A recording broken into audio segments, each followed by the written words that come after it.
बंधुओं, बधाई हो। आखिर भगवान ने आपकी सुन ही ली। इस नवरात्रि में दो देवता आपके घर में आ चुके हैं। इन्हें जरूर पहचान लेना। एक बात याद रखना कि ये आपके कुल देवी या देवता से या पितृदेव से भी बड़ी शक्ति हैं। अगर आपने इन्हें पहचान लिया और इनका विधिवत पूजन अर्चन कर दिया तो ये आपसे खुश हो जाएंगे और आपको वो देंगे जिसके लिए आप अब तक तड़प रहे थे। करोड़ों की दौलत, सच्चा प्यार, बड़ी गाड़ी, मकान, संतान सुख, चाहे आप जो भी चाहेंगे सब कुछ मिलेगा।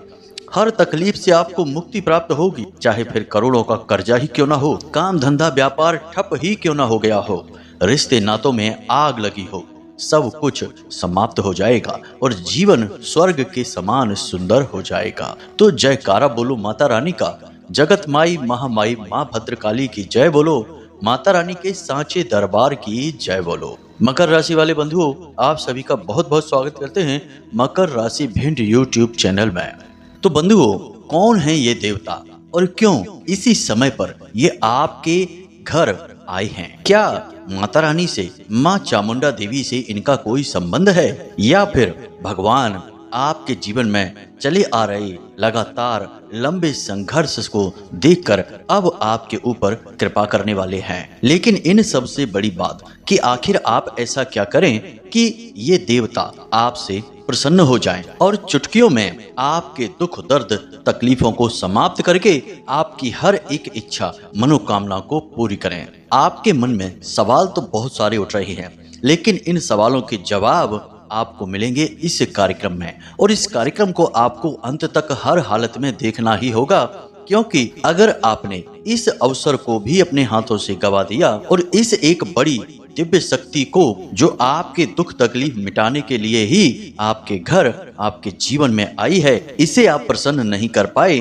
तो यह आपके जीवन के लिए एक बहुत बड़ा अभिशाप होगा। अब हम आपको यहाँ पर बता दें कि ऐसा कोई पहली बार नहीं हो रहा है कि कोई बड़ी दिव्य शक्ति आपके जीवन में आपके घर में आई है और आपको बहुत कुछ देना चाहती थी, लेकिन आप उसे पहचान नहीं पाए, उसके संकेतों को नहीं समझ पाए और आपने उसे बस यूं ही जाने दिया। याद रखना कि दिव्य शक्तियां कभी स्पष्ट तौर पर आपके सामने प्रकट नहीं होंगी, अपने होने के बस कुछ संकेत देंगी। आपको उन संकेतों को पकड़ना पड़ेगा। दिव्य शक्तियों की भाषा या यूं कहे कि भगवान की भाषा सांकेतिक होती है। भगवान का या देवी देवताओं का साक्षात दर्शन कर पाना इतना आसान काम नहीं है। तो अब ऐसे में जब देवी देवता आपकी मदद करना चाहते हैं तो वे आपके जीवन में पवित्र ऊर्जाओं को भेजते हैं और उनके कुछ संकेत आपके जीवन में प्रकट करते हैं। अब आपकी जिम्मेदारी यह है कि आप उन संकेतों को पहचानें और उन संकेतों को पहचानने के बाद उस दिव्य शक्ति को जानें और उस दिव्य शक्ति को जानने के बाद कुछ जरूरी कार्य करें, जीवन में कुछ जरूरी बदलाव करें ताकि वह दिव्य शक्ति आपसे प्रसन्न हो जाए। क्योंकि बंधुओं, भगवान भी ऐसे किसी इंसान के ऊपर कृपा नहीं कर सकते हैं जो अपनी स्वयं की सहज बुद्धि का प्रयोग नहीं कर सकता, प्रयास नहीं करता है। भगवान कहते हैं कि पहले तुम प्रयास करो, हम तुम्हारे साथ हैं। तो हम आगे इस कार्यक्रम में आपको इस दिव्य शक्ति के बारे में विशेष ज्ञान देंगे, इसे प्रसन्न करने के आपको बहुत ही शक्तिशाली उपाय बताएंगे, लेकिन इन सब से बढ़कर आपको वे संकेत बताएंगे जिन संकेतों से आप समझ जाएंगे कि आपके जीवन में यह दिव्य शक्ति आई है। अब आपकी राशि के लाखों लोग होंगे, तो क्या सभी के जीवन में यह दिव्य शक्ति आई होगी? नहीं, ऐसा नहीं होता है। सच तो यह है कि हर एक जातक के जीवन में इस दिव्य शक्ति का प्रवेश नहीं हुआ होगा, लेकिन अधिकतर लोगों के जीवन में दैवीय कृपा, यूं कहें कि यह विशेष देवता अवश्य आएंगे। कुछ जातकों के जीवन में इस देवी या देवता का आगमन नहीं होगा, इसका भी कुछ विशेष कारण है, वह कारण भी हम आपको बताएंगे। तो यदि आपको संकेत देखने को अपने जीवन में ना मिले तो आप निराश ना हो। आप इस दिव्य शक्ति को अपने जीवन में स्वयं कुछ प्रयास, कुछ क्रियाएं करके आकर्षित कर सकते हैं और इसकी सीधी कृपा आप प्राप्त कर सकते हैं। जी हाँ बंधुओं, तो देखा जाए तो हर एक प्रकार से आज का यह वीडियो कार्यक्रम बेहद ही शक्तिशाली है। असल में देखा जाए तो यह एक संजीवनी बूटी के समान कार्य करेगा जो आपके रुग्ण और निढाल पड़े जीवन में एक नई जान फूंक देगा। जैसे प्रभु श्री राम के भाई लक्ष्मण को शक्ति लगी और उनका शरीर निढाल होकर गिर गया, तो हनुमान जी संजीवनी बूटी लेकर आ गए और उन्हें पुनः स्वस्थ कर दिया। वैसे ही यह एक कार्यक्रम आपके जीवन को पुनः स्वस्थ कर देगा, हम इस बात की गारंटी देते हैं। बस आपको करना यह है कि इसे अंत तक जरूर देखना है। बंधुओं, बहुत ही कम ऐसे कार्यक्रम तैयार होते हैं जिनमें शुद्ध, वास्तविक और आध्यात्मिक ज्ञान की बात की जाती है। और आप तो जानते ही हैं कि हम माता रानी की शरण में हैं, उनकी साधनाओं में लीन रहते हैं, तो माता रानी हमें कुछ विशेष ज्ञान, कुछ विशेष अनुभूतियां देती हैं, जिनके आधार पर हम इस प्रकार के विशिष्ट कार्यक्रमों का निर्माण कर पाते हैं जो यथोचित परिवर्तन लाने में पूर्ण रूप से सक्षम होते हैं। देखा जाए तो माता रानी स्वयं ही हमारे माध्यम से आपके जीवन में परिवर्तन लाने के लिए अपनी कृपा पहुंचाना चाहती हैं। अब माध्यम तो कोई ना कोई बनेगा ही, हम नहीं तो कोई और बनेगा। भगवत कृपा किसी न किसी के माध्यम से ही प्राप्त होती है। इसीलिए हमारे हिंदू धर्म में सनातनी परंपरा में गुरु शिष्य परंपरा का सर्वाधिक महत्व है। तो उम्मीद करते हैं कि आप हमारी भावनाओं को समझ रहे हैं, हमारे भाव और हमारी भक्ति को भी आप पूर्ण रूप से समझ चुके हैं। अब आप इस कार्यक्रम को अंत तक अवश्य देखेंगे। तो चलिए बंधुओं, आज के इस विशिष्ट और बेहद ही अद्भुत ज्ञान से भरपूर कार्यक्रम की शुरुआत करते हैं। लेकिन इससे पहले हम माता रानी को आभार तो व्यक्त करेंगे ही, क्योंकि उनकी कृपा और उनके आशीर्वाद के बिना हम, आप और यह पूर्ण ब्रह्मांड कुछ भी नहीं है। तो चलिए बंधुओं, कमेंट बॉक्स में पूरे भक्ति भाव के साथ माता रानी को याद करते हुए जय मां भद्रकाली कृपा करो अवश्य लिख देना। एक बार नहीं, 3 बार लिखना। माता रानी आपके ऊपर पूरी कृपा करेंगे, हमें पूर्ण विश्वास है। इसी के साथ साथ यदि आप इस चैनल कार्यक्रम पर पहली बार आए हैं तो आप इसे अभी इसी समय सब्सक्राइब कर लें। ऐसा करते ही आप न केवल हमारे बल्कि माता रानी के दिव्य परिवार के सदस्य भी बन जाएंगे और आपके पास अपने आप स्वतः ही माता रानी की विशिष्ट कृपाएं, अनुकंपाएं पहुंचनी शुरू हो जाएंगी, क्योंकि आप धाम से जुड़ जाएंगे। तो चलिए जल्दी से चैनल को सब्सक्राइब कर लीजिए, फिर आगे बढ़ते हैं। तो बंधुओं, आप यह तो जानते ही हैं कि हमारे इस मृत्यु लोक में, या हम जिसे धरा, भूमि या फिर धरती लोक कहते हैं, यहाँ पर देवी देवता हमेशा हर वक्त किसी न किसी रूप में विचरण करते रहते हैं। और इस देवी देवताओं के विचरण को हमारे ऋषि मुनियों ने, जो कि महान तपस्वी होने के साथ साथ महान वैज्ञानिक भी हुआ करते थे, उन्होंने इसे अच्छी तरह से भांप लिया था। इसीलिए उन्होंने हर एक समय काल को एक विशेष नाम दे दिया और देवी देवताओं से भी जोड़ दिया, क्योंकि इन दिव्य शक्तियों का जो समय समय पर परिवर्तित होती रहती हैं, इनका कुछ विशेष गुण हुआ करता था। तो उसी गुण के आधार पर हमारे ऋषि मुनियों ने समय और काल को अलग अलग नाम दे दिया। जैसे कि सावन के महीने को कह दिया कि भोले बाबा धरती लोक पर विचरण करते हैं, जो कि शिव की शक्ति को समर्पित काल हो जाता है। इसी प्रकार नवरात्रि का जो समय होता है, यह माता को समर्पित होता है, यानी कि दैवीय शक्तियों का विचरण होता है। अब एक बात आप ध्यान से समझिए कि दैवीय शक्तियां, या यूं कहें कि माता रानी की शक्ति इस ब्रह्मांड की, या यूं कहें कि ऐसे अनंत कोटि ब्रह्मांडों की सबसे प्रचंड ऊर्जा होती है। ऊर्जा असल में हर एक की जरूरत है, न केवल इंसान की बल्कि भगवान की भी। इसीलिए आपने देखा होगा कि कोई भी देवता बिना किसी देवी के पूर्ण नहीं होता है, अपूर्ण माना जाता है। देवता चाहे कोई भी हो, चाहे वह सन्यासी हो, चाहे वह सृष्टि को चलाने वाला हो, कोई भी हो, देवी उनके साथ हमेशा विराजमान रहती हैं। चाहे ब्रह्मा जी की बात करें, चाहे भोले बाबा की बात करें, और चाहे स्वयं नारायण हमारे श्री हरि विष्णु की बात कर लें, सभी के साथ देवियां हैं जो कि उनकी शक्ति का सूचक हैं। यदि इन देवताओं के पास से ये शक्तियां चली जाएं, या यूं कहें कि जो एनर्जी है, जो कि उनकी शक्ति का सूचक है, संचालक है, अगर वे हट जाएं तो इन देवताओं का भी अस्तित्व समाप्त ही हो जाएगा। इसीलिए शास्त्रों में यह कहावत बहुत प्रचलित है कि बिना शक्ति के शिव भी सब के समान होते हैं। तो अब यहाँ तक हमें जो बातें आपको बतानी थी, उनका मकसद यह है कि आप यह समझें कि यह जो नवरात्रि का समय होता है, यह कोई साधारण काल नहीं होता है। इस काल को आपको पूर्ण रूप से उपयोग करना चाहिए। कुछ विशेष अनुष्ठान इस समय में आपको अवश्य करने चाहिए। और हम तो यह कहेंगे कि यदि आप जीवन में बहुत परेशान हैं और चाहते हैं कि आपकी तरक्की हो, कष्टों से आपको मुक्ति हो और आप भगवान की कृपा के पात्र बने, तो आपको कम से कम इस पूरे नवरात्रि में एक अखंड ज्योति तो अपने घर में अवश्य जलानी ही चाहिए। अब अखंड ज्योति का जो कार्य है यह किसी एक इंसान की बस की बात नहीं है। यदि पुरुष घर पर नहीं है तो स्त्रियां उसकी देखभाल करेंगी, और यदि स्त्रियां कामकाज में व्यस्त हैं तो पुरुष का यह कार्यभार बन जाता है। घर में जितने भी लोग हैं सब सम्मिलित रूप में अखंड ज्योति की देखभाल करते हैं और उसे देवी का स्वरूप मानकर घर में स्थापित किया जाता है। अब यह हम आपको इसलिए बता रहे हैं कि लोग यह कह देते हैं कि हम अखंड ज्योति की देखभाल कैसे करेंगे, हमारे बस की बात नहीं है, हम यह नहीं कर पाएंगे, कुछ और उपाय बताइए। तो बंधुओं, हम यह इसलिए आपको बता रहे हैं कि कुछ चीजों में परिवार के सभी सदस्यों का शामिल होना अनिवार्य होता है, क्योंकि घर में यदि तरक्की आएगी तो उसका लाभ भी सभी को मिलेगा, दैवीय कृपा आएगी तो उसका भी लाभ सबको मिलेगा, और यदि विनाश और विध्वंस आएगा तो बर्बादी भी सबको मिलेगी। तो कुछ कार्य ऐसे होते हैं जिनमें कि समस्त परिवारजनों को शामिल होना अनिवार्य होता है, किसी एक इंसान की बस की बात नहीं होती है, ये सामूहिक कृत्य होते हैं। इसलिए आपको सब परिवार वालों को समझाना चाहिए और इसका महत्व बताना चाहिए, और ऐसे कार्यक्रमों को अपने घर में जरूर आयोजित करना चाहिए। तो चलिए, यह तो सामान्य सा ज्ञान था जो हमने आपको बता दिया कि व्यवहारिक तौर पर आपको कैसे जीवन जीना चाहिए, कैसे समय का और काल का पूर्ण उपयोग करना चाहिए। दिव्य शक्तियां तो आपकी तरफ तभी आकर्षित होंगी ना जब आप उनके अनुरूप माहौल अपने घर, अपने जीवन में बनाएंगे। आप चाहें कि आप नष्ट भ्रष्ट जीवन जिएं और दिव्य शक्तियों की कृपा आपको मिलती रहे। केवल चालीसा पढ़ लेने से दैवी शक्तियां आपको अमीर बना दें, आपके दुख तकलीफों को दूर कर दें, तो ऐसा संभव नहीं है। परिश्रम करना पड़ता है, परिवर्तन करना पड़ता है, अनुरूपता लानी पड़ती है, इसी को पात्रता लाना कहते हैं। तो अब यहाँ तक तो आपको समझ में आ गया कि किस प्रकार दिव्य शक्तियों को प्रसन्न किया जाता है और उनसे कृपा प्राप्त की जाती है। अब हम आपको बताने जा रहे हैं उस एक दिव्य शक्ति के बारे में।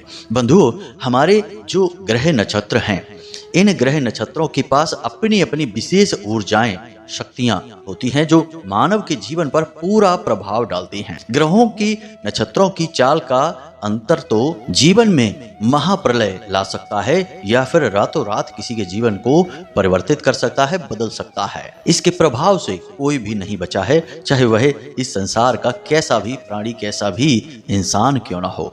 तो अब यहाँ पर हम बात करने जा रहे हैं एक विशेष ग्रह की, और यह ग्रह असल में देखा जाए तो कलयुग का सबसे शक्तिशाली ग्रह कहा जाएगा। जी हाँ बंधुओं, इस ग्रह के पास इतनी अधिक शक्तियां हैं कि यह रातों रात किसी को माला माल बना सकता है तो किसी को रातों रात कंगाल भी बना सकता है। यही इसका विशेष गुण है। अत्यंत शक्तिशाली और प्रचंड ऊर्जा लेकर यह ग्रह अपने साथ घूमता है, और यह इतना अधिक चतुर और इतना अधिक बुद्धिमान है कि इसके बारे में विवरण शिव पुराण में भी मिलता है, श्रीमद् भागवत पुराण में भी मिलता है, यहाँ तक कि हमारे हिसाब से हर एक पुराण में इसके विषय में वर्णन अवश्य मिलता है। जी हाँ बंधुओं, तो अब आप सोच रहे होंगे कि हम किस ग्रह की बात कर रहे हैं और ऐसा कौन सा ग्रह है जिसके बारे में ऐसी विचित्र बातें हैं। तो ध्यान से सुनिए, वह ग्रह है राहु। अब राहु के साथ क्या विशेष हो रहा है और यह देवता कब से बन गया, यह सोचने वाली बात है। आप अपने मन में सोच रहे होंगे कि हमने क्या कहा था कि देवता आ रहे हैं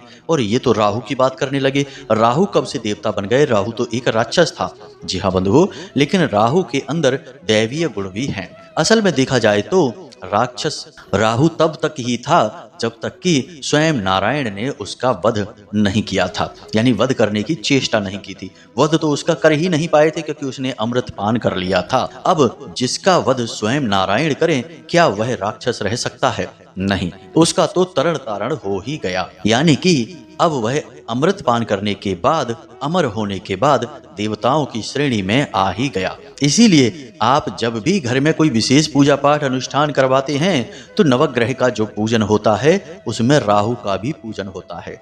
अगर राहु राक्षस है, राहु दुष्ट है, तो उसका आप पूजन क्यों करवाते हैं? सोचने वाली बात है। अब हम राहु को दुष्ट ग्रह इसलिए भी मान लेते हैं कि राहु लोगों को बर्बाद करता है, मति भ्रम पैदा करता है, लेकिन इसके ठीक विपरीत राहु यदि सकारात्मक हो जाए तो लोगों की बुद्धि को बेहद उच्च स्तर तक ले जाता है। ऐसे ऐसे फैसले करवाता है कि इंसान हर एक कार्य में निपुण हो जाता है, महाज्ञानी बन जाता है, और जीवन में जो बहुत बड़े परिवर्तन होते हैं, अचानक से आने वाले बड़े बदलाव होते हैं। जैसे कि कोई बहुत शराब पीने वाला इंसान अचानक शराब पीना छोड़ देता है तो यह राहु की वजह से ही होता है। अचानक से व्यसनों में डूबे रहने वाला इंसान संत बन जाता है, भगवान का नाम लेने लगता है तो यह भी राहु की कृपा से ही होता है। अब यहाँ पर आपके जीवन में क्या विशेष होने जा रहा है इसे आप जरा ध्यान से सुनिए। शनिदेव अपनी ही मूल त्रिकोण राशि में गोचर कर रहे हैं, इसे आप अच्छी तरह से जानते हैं। और शनिदेव अभी बकरी चाल में भी चल रहे हैं। शनिदेव का भी हाल यही है कि जिसको चाहे उसको बर्बाद कर देते हैं और जिसको उठाना चाहे उसको इतना ऊंचा उठाते हैं कि इसकी कोई हद नहीं है, सीमा नहीं है। शनिदेव को आजकल के नए ज्योतिषीय भाषा में मणि देव भी कहा जाता है। जी हाँ बंधु, लेकिन आपने शनिदेव के काल में केवल बर्बादी की कहानियां ही सुनी होंगी, इसलिए यह सुनकर आपको थोड़ा सा अजीब भी लग रहा होगा, लेकिन ऐसा नहीं है। इंसान के कर्म निर्धारित करेंगे कि शनिदेव अच्छा फल दे रहे हैं या बुरा फल दे रहे हैं। हम कुछ ऐसे लोगों को भी अपने जीवन में जानते हैं जिन्होंने शनि की 7.5 के दौरान अपने जीवन में गजब की उन्नति और व्यापार में जबरदस्त तरक्की और उछाल हासिल किया। यानी कि जो बिल्कुल छोटे मोटे व्यापार करते थे, जब शनि की 7.5 प्रारंभ हुई तो उन्होंने इतनी तरक्की कर ली कि आज लाखों करोड़ों के व्यापार के मालिक हैं। जी हाँ बंधुओं, तो आप इन बातों को हल्के में नहीं ले सकते हैं। केवल एक विचारधारा से आप जीवन को आगे बढ़ाना चाहें तो यह गलत होगा। हमें हर एक तरह की विचारधारा समझनी होगी, सब तरह का ज्ञान अपने जीवन में शामिल करना होगा। तो अब यहाँ पर हम बात कर रहे हैं राहु देव की और शनि देव की। शनिदेव ने नक्षत्र परिवर्तन किया है और नक्षत्र परिवर्तन करने के बाद शनिदेव शतभिषा नक्षत्र में गोचर कर रहे हैं। अब शतभिषा नक्षत्र की एक विशेष खूबी है कि यह राहु देव का नक्षत्र है और इसके देवता हैं वरुण देव और राहु इसके नक्षत्र स्वामी हैं। तो अब वरुण देव जो कि जल के देवता हैं और जल का सीधा संबंध पैसे से है, धन दौलत से है। और यहाँ राहु देव का यह जो नक्षत्र है, यह शनिदेव इसी नक्षत्र में गोचर कर रहे हैं। तो अब शनिदेव अपनी प्रबल शक्ति के साथ आगे बढ़ रहे हैं। तो कहने का मतलब यह है कि यह एक ऐसा योग है या कॉम्बिनेशन है जो जातक के दुखों को दूर करता है। जी हाँ बंधुओं, आपकी कुंडली में यह विशेष ग्रह गोचर बन चुका है। अब हर प्रकार से राहु देव की आपके ऊपर कृपा होने वाली है। अब राहु देव की कृपा आपके ऊपर होगी और विशेष तौर पर जल यानी कि रुपए पैसे धन संपत्ति को लेकर कृपा होगी। और एक बात आपको बता दें कि जीवन में आपके जो भी कष्ट हैं, परेशानियां हैं, उन कष्ट परेशानियां दुख तकलीफों के केंद्र में कहीं ना कहीं पैसे की तंगी या परेशानी ही है। बाहर से देखने में हो सकता है कि लगता है रिश्तों में तनाव है, लोग आप पर भरोसा नहीं कर रहे हैं, आपको धोखा दे जाते हैं, या फिर आप समाज में इज्जत रुतबा नहीं कमा पा रहे हैं, अपने जीवन में केवल पिस रहे हैं, तकलीफों को झेल रहे हैं।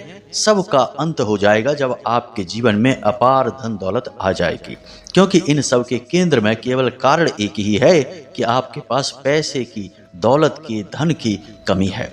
जब धन दौलत आ जाती है तो सारी परिस्थितियां बदल जाती हैं और सारे रिश्ते नाते प्रेमी हो जाते हैं। यह कड़वा सच है जीवन का कि जिसके पास पैसा है उसके रिश्तेदार बहुत होते हैं, उसे प्रेम करने वाले, चाहने वाले बहुत होते हैं, उसे जीवन में सही राह दिखाने वाले भी मिल जाते हैं। हालांकि कुछ यहाँ पर ऐसे लोग ज्यादा होते हैं जो कि अपना मतलब सीधा कर रहे होते हैं, लेकिन इससे क्या फर्क पड़ता है। आपको तो जीवन का आनंद आने ही लगेगा। आपके तो हर पल में एक नई जान होगी ही और आप अपनी इच्छाएं तो पूरी कर ही रहे होंगे। जिन छोटी छोटी चीजों के लिए आप लगातार अपने मन को मारते चले आ रहे थे, अपने परिवार की और अपनी छोटी छोटी इच्छाओं की भी पूर्ति नहीं कर पा रहे थे, वे सब तो आप कर ही लेंगे। तो इस वजह से हम आपको कह रहे हैं कि यह जो समय है यह बहुत ही खास है। राहु देव आपके ऊपर विशेष कृपा बना रहे हैं। और राहु देव के विषय में ज्योतिष में यह कहावत बहुत मशहूर है कि जिसे राहु तारे उसे फिर कोई न मारे, और जिसे राहु मारे उसे फिर कोई न तारे। दुनिया की कोई शक्ति बचा ही नहीं सकती यदि राहु आपके लिए नकारात्मक हो गए। आपके बचने का केवल एक ही मार्ग है कि आप राहु देव को किसी भी प्रकार से प्रसन्न कर लें। अब चूंकि राहु देव आपसे प्रसन्न हैं ही पहले से ही और शनि देव की भी आपके ऊपर विशेष कृपा हो चुकी है, तो अब आपके जीवन में धन संपत्ति आएगी। लेकिन कुछ चीजें हैं जो यहाँ पर आपको स्पष्ट तौर पर समझनी होंगी कि राहु देव एक ऐसे ग्रह हैं जो अपना निजी स्वभाव तो रखते ही हैं, लेकिन इनका स्वभाव जितना शुद्ध विशुद्ध है उतना ही अशुद्ध भी है। कहने का मतलब यह है कि ये जितना ऊपर उठा सकते हैं उतना ही नीचे भी गिरा सकते हैं। तो अब इनसे लाभ कैसे प्राप्त किया जाए, इसके लिए आप समझिए इनके स्वभाव को कि ये जिस भी प्रकार की परिस्थिति में होते हैं वैसे ही फल देना शुरू कर देते हैं। कुंडली में राहु के विषय में कहा जाता है कि राहु का अपना कोई स्वभाव नहीं है। राहु जिस ग्रह के साथ जिस भाव में बैठे होते हैं उसी के फल को कई गुना बढ़ाकर जातक को देने लगते हैं। यदि नकारात्मक भाव में बैठे हैं तो जीवन में नकारात्मक घटनाएं, विध्वंसकारी घटनाएं बढ़ती चली जाएंगी, और यदि लाभ के भाव में बैठ गए तो रातों रात जातक लाखों करोड़ों में खेलने लगता है। तो अब इन सब बातों से आपका क्या मतलब है, ध्यान से सुनिए। सबसे पहली बात कि आज जब हम आपको यह बात बता रहे हैं, जैसे ही आपने यह खबर सुनी कि राहु देव आपके पक्ष में आ चुके हैं, आपको पूरा लाभ देने वाले हैं और शनि देव की कृपा से आपके जीवन में परिवर्तन आएंगे, राहु देव की मदद से और शनि देव की कृपा से। तो आपको क्या करना है, सीधे मंदिर जाना है और मंदिर में जाकर आपको कोई ऐसा भिखारी देखना है जिसकी एक आंख ना हो या जो शरीर से अपाहिज हो, खास तौर से जिसकी एक आंख ना हो। ऐसे व्यक्ति राहु का सूचक होते हैं। ऐसा व्यक्ति जो बहुत काला हो वह भी राहु का सूचक होता है। आपने देखा होगा कि पुराने जमाने में लोग सुबह सुबह जब घर से बाहर निकलते थे और कोई एक आंख वाला व्यक्ति यदि दिख जाए, कोई लूला लंगड़ा व्यक्ति यदि दिख जाए, तो लोग कहते थे कि अरे हमारी तो इसने अठेन कर दी, अब तो हमारा दिन ही खराब चला जाएगा। ऐसा इसलिए लोग कहते थे क्योंकि ये व्यक्ति राहु के सूचक होते हैं और राहु से सुबह सुबह जागकर कौन सामना करना चाहेगा। राहु का स्वभाव बड़ा ही तीव्र है, पता नहीं कौन सी घटनाएं करवा डाले। तो अब आपको समझना है कि ऐसे भिखारियों को आपको ढूंढना है जिनका रंग बहुत काला है, जो बहुत ही मैले कुचैले हैं और जिनकी एक आंख नहीं है। यदि सौभाग्य से आपको ऐसा कोई भिखारी मिल जाता है तो सबसे पहले आप उसको पैसे की मदद देंगे, यानी आप उसे रुपए पैसे देंगे। और ऐसा नहीं है कि 5 रुपए 10 रुपए दे दिए, आप अपनी क्षमता के अनुसार उसे अधिक से अधिक देने की कोशिश करें। 100 रुपए दे दें, 200 दे दें, 300 दे दें, यह आपका इन्वेस्टमेंट है। जी हाँ बंधुओं, आप जब उसे पैसे देंगे तो वह राहु का प्रतीक है, सूचक है। आपको देखेगा, मुस्कुराएगा, आपको आशीर्वाद देगा। और यदि उसने आपको आशीर्वाद दे दिया तो समझो राहु ने ही आपको आशीर्वाद दे दिया। अब करने को तो बहुत सारे उपाय हम आपको बता सकते हैं, लेकिन किसी की दुआ प्राप्त कर लेने से बड़ा कोई उपाय नहीं है और आपको यही करना है। अब इसके बाद ऐसा नहीं करना कि दूसरे जो भिखारी बैठे हैं उनसे तो आप गलत तरीके से बात कर रहे हैं, उनको तो दुत्कार रहे हैं, और खाली यही एक भिखारी जो आपको दिख गया तो आपने इसकी मदद कर दी। दूसरों की भी मदद कर देना, उन्हें भी कुछ ना कुछ दान कर देना, यह भी बहुत महत्वपूर्ण होगा, इसका भी लाभ आपको प्राप्त होगा। बस ध्यान आपको यह रखना है कि दान आप मंदिर के बाहर ही करें, क्योंकि दान धर्म होता है और मंदिर के बाहर किया गया दान या मंदिर में किया गया दान ही आपके सौभाग्य काटकर आपके पुण्य के घड़े को भर सकता है। जी हाँ बंधुओं, दिव्य शक्तियों को आपकी ओर आकर्षित कर सकता है। अब दूसरा कार्य आपको यह करना है कि भोले बाबा के मंदिर में जाना है और उन्हें जल समर्पित करना है। जल समर्पित करते समय ध्यान रखें कि जल में थोड़ा कुछ मीठा मिला लें, थोड़ा गुड़ मिला लें और काले तिल अवश्य मिलाएं। थोड़े से काले तिल भोले बाबा के ऊपर यानी शिवलिंग के ऊपर भी समर्पित करें। काले तिल असल में राहु का सूचक होते हैं। अब भोले बाबा एक ऐसे देव हैं जिनका सीधा नाता राहु देव से भी है और शनि देव से भी है।